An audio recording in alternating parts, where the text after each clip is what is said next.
자, 중동에서 정말 예상치 못했던 군사 충돌이 터졌습니다. 이게 지금 전 세계 시장, 그리고 더 중요하게는 바로 우리 투자 포트폴리오에 어떤 의미를 갖는지 오늘 그 핵심만 딱 짚어서 살펴보려고 합니다.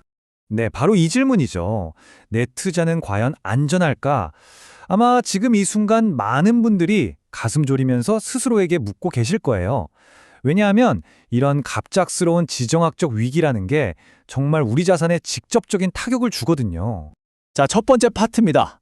이번 사태의 확전 영상을 볼 텐데요. 여기서 핵심 키워드는 바로 속도와 규모입니다. 왜 이번 충돌이 예전과는 차원이 다르다고 하는지 그 배경부터 한번 빠르게 짚어보죠. 이게 정말이지 단 며칠 만에 벌어진 일입니다. 보세요. 2월 28일에 미국과 이스라엘이 이란 핵 시설에 대한 대규모 선제 타격을 시작했죠. 바로 다음 날 미국 대통령이 임무 성공했다고 선언해버려요. 그리고 그 다음 날은요.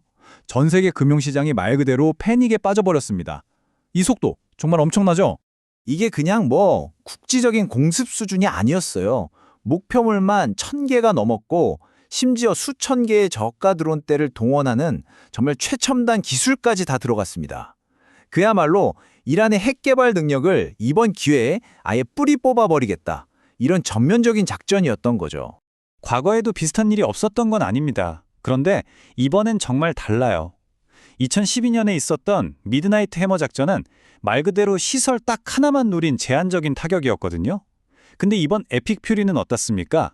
이란의 핵 프로그램 인프라 전체를, 그러니까 A부터 Z까지 전부 다 날려버리겠다는 그런 포괄적인 공격인 거예요. 차원이 다르죠?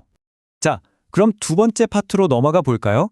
이 군사적 충돌이 일으킨 충격파가 과연 어느 정도였는지, 이제 구체적인 숫자를 보면서 글로벌 시장에 어떤 영향을 미쳤는지 한번 확인해 보겠습니다. 시장에서 가장 뜨겁게 반응한 건 역시나 기름값이었습니다. WTI 원유 가격이 하루아침에 10% 이상 그냥 폭등해버렸어요. 당연하겠죠. 중동이라는 세계 화약고에 불이 딱 붙는 순간 전 세계 에너지 시장은 그야말로 불바다가 된 겁니다. 그리고 이 공포는요, 순식간에 주식시장으로 옮겨 붙었습니다. 여기 보세요. 충돌이 일어난 중동 시장은 말할 것도 없고요. 멀리 떨어져 있는 독일, 일본 같은 선진국 시장까지 그냥 다 같이 파란불이에요. 전 세계 경제가 얼마나 촘촘한 거미줄처럼 얽혀 있는지 다시 한번 보여주는 그런 장면이죠. 그런데 재밌는 건 이런 엄청난 혼돈 속에서도 웃는 쪽과 우는 쪽은 명확하게 갈렸다는 겁니다. 당연히 전쟁 위기가 커지니까 방산, 에너지, 해운 같은 섹터는 올랐겠죠. 반면에 사람들이 여행도 못 가고 교류도 끊기니까 항공, 기술, 관광 같은 업종은 그대로 직격탄을 맞고 주저앉았습니다. 이게 바로 우리가 흔히 말하는 안전자산 선호 현상, 그러니까 리스크 오프 모드입니다. 상황이 이렇게 불확실해지니까 투자자들이 어떻게 하겠어요? 주식 같은 위험한 자산은 일단 다 던지고 보는 겁니다. 그리고는 그래도 이게 제일 안전하지 하면서 미국 국채나 달러, 금으로 몰려드는 거죠. 시장의 공포를 보여주는 VIX 지수가 저렇게 치솟은 건 당연한 수순이었고요. 자, 여기까지가 상황 분석이었고요. 이제부터가 진짜 중요합니다. 마지막 세 번째 파트, 바로 우리의 대응 전략이죠. 이렇게 시장이 혼란스러울 때 과연 우리 투자자들은 어떻게 중심을 잡고 움직여야 할까요? 그 전략을 한번 들여다보겠습니다. 이번 분석 자료에서 가장 강조하는 메시지가 바로 이겁니다. 군중 심리에 휩쓸려서 맹목적으로 따라가지 말고 냉정하게 대응해야 한다. 이게 무슨 뜻일까요?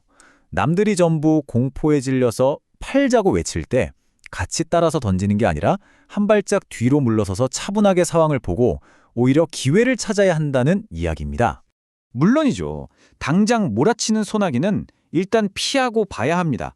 하지만요, 진짜 알짜는 이런 폭풍우가 지나가야 드러나는 법이거든요.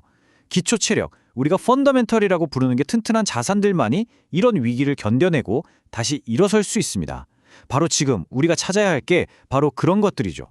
그렇다면 구체적으로 어디를 봐야 할까요? 이 분석에서는 한국의 몇몇 섹터들을 주목하고 있습니다. 첫째, 뭐니 해도 수출이 든든한 반도체. 둘째, 경기가 어떻든 수주가 꽉 차 있는 조선업. 셋째, 아이러니하지만 이런 지정학적 긴장이 오히려 호재가 되는 방산, 여기에 장기적인 에너지 안보 관점에서 원자력, 그리고 경기를 타지 않는 필수 소비재까지. 이런 곳들이 위기 속에서도 버텨낼 힘이 있다는 거죠. 자, 그리고 여기서 우리는 한 걸음 더 나아가서 생각해 볼 필요가 있습니다.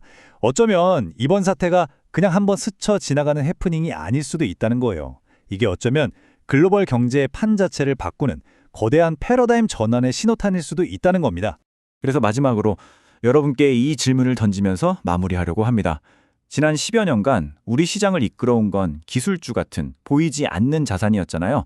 그런데 이제 이 격동의 시대에 에너지나 원자재, 인프라처럼 손에 잡히는 유형 자산의 시대가 다시 돌아오는 건 아닐까요?